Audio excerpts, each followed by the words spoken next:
dirt, or more specifically in our case, clay. We got a lot of it here, a lot of clay. And it's very wet all year long. We have a lot of problems with it, trying to keep it dry. Today we're going to take you along the new right-of-way, and we're going to show you some areas where we're adding some height to our roadbed. You're going to see some of our machinery going back and forth. A lot of you have probably seen construction before, and it can be a little bit boring, but we're going to try to make it a little more exciting by explaining kind of how we're thinking of through the process of getting all this laid out. And unlike building a railroad is quite different because you want to keep it flat, not necessarily level, but flat. And so we're going to show you a little bit of that. Come on along and join us.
So here we are perched on top of our big cut. We're looking down at the cut. We've got a lot of material that's been shaved from the sides to make it wider. And we're now moving that material down to the other end of the main line, which we'll be showing you soon.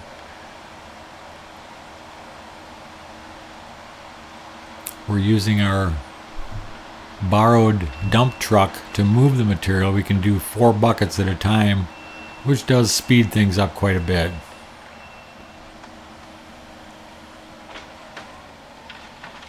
One of the nice things about the material on the hill where we're at here is that the elevation is quite a bit higher than it is in the front of our property, and so the material has a tendency to be drier, and even when it rains you can still work it a couple days later.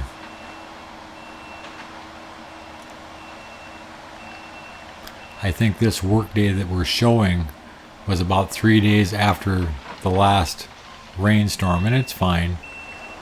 It's still easy to move around. And the other thing about the soil on top of the hill where we are is that there is a lot of sand mixed in with the clay. It's still mostly clay, but it's just enough sand where it does have a tendency to filter the water through a little better than down in the front of the property where it's always wet year round. The last 2 years of construction, we really had to fight that to try to keep it dry so we could work it. Now here he's driving through a new area in the back that we've brought up about 4 feet at least with fill. All of this was done with skid loaders and buckets. We don't have a grader, We don't have any big equipment. And so you can get that job done, but it does take a lot longer.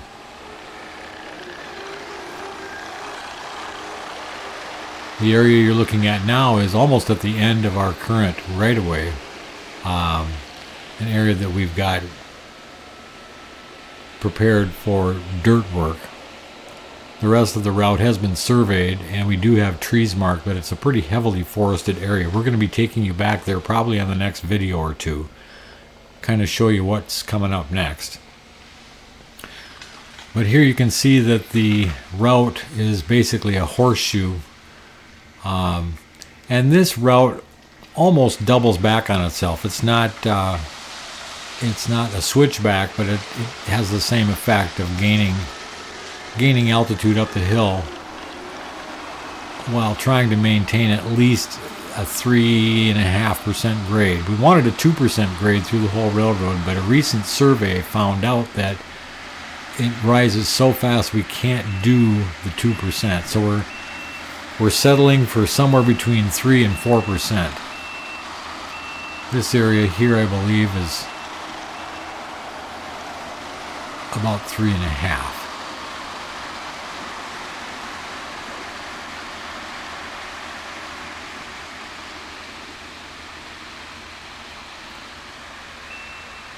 And so another lovely feature of all of this heavy clay is that when it does rain, and if you don't have the right-of-way sloped and flat,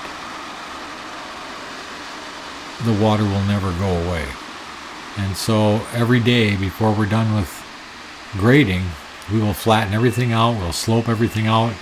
All the areas that we worked on that day, we'll try to get them looking finished so that the water will run off. And if it does, it stays relatively dry. But if we don't, you'll have a puddle there forever.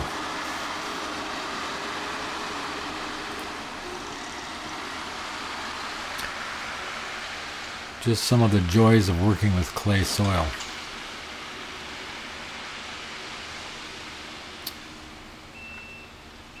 One of the nice things about it, though, when you mix it with the rock and sand that's also included in this soil, it does pack very well. If you can keep it dry and high, it gets to be like concrete once it dries out. So it's a really good support base for the railroad. Unlike the soil in the front, which is what we are calling black clay. It's black soil, but it's almost all clay, probably 80% clay. And that material is a nightmare.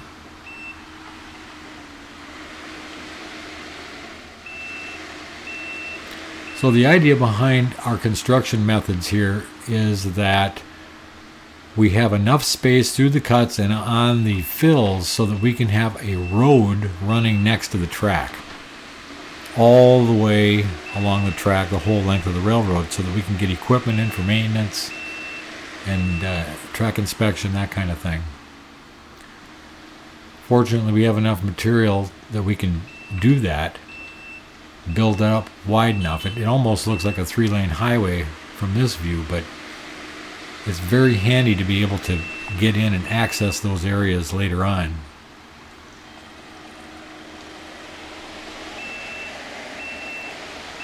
And here's another shot of the cut, the big cut, as we head down towards this horseshoe that I'm talking about. And you can see that it is kind of a long tangent section of track through here.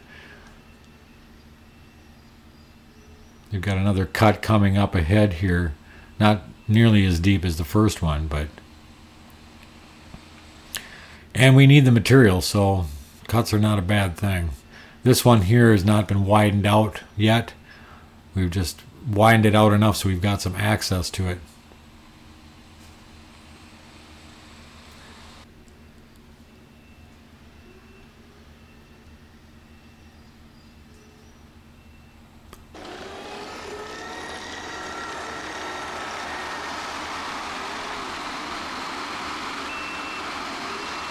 So it's a long process. It's a fun process.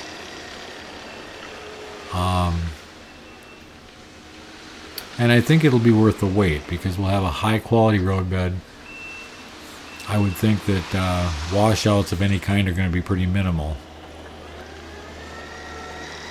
It'll be very, very neat when we get this whole thing ready to go, get some track on it, start running some trains.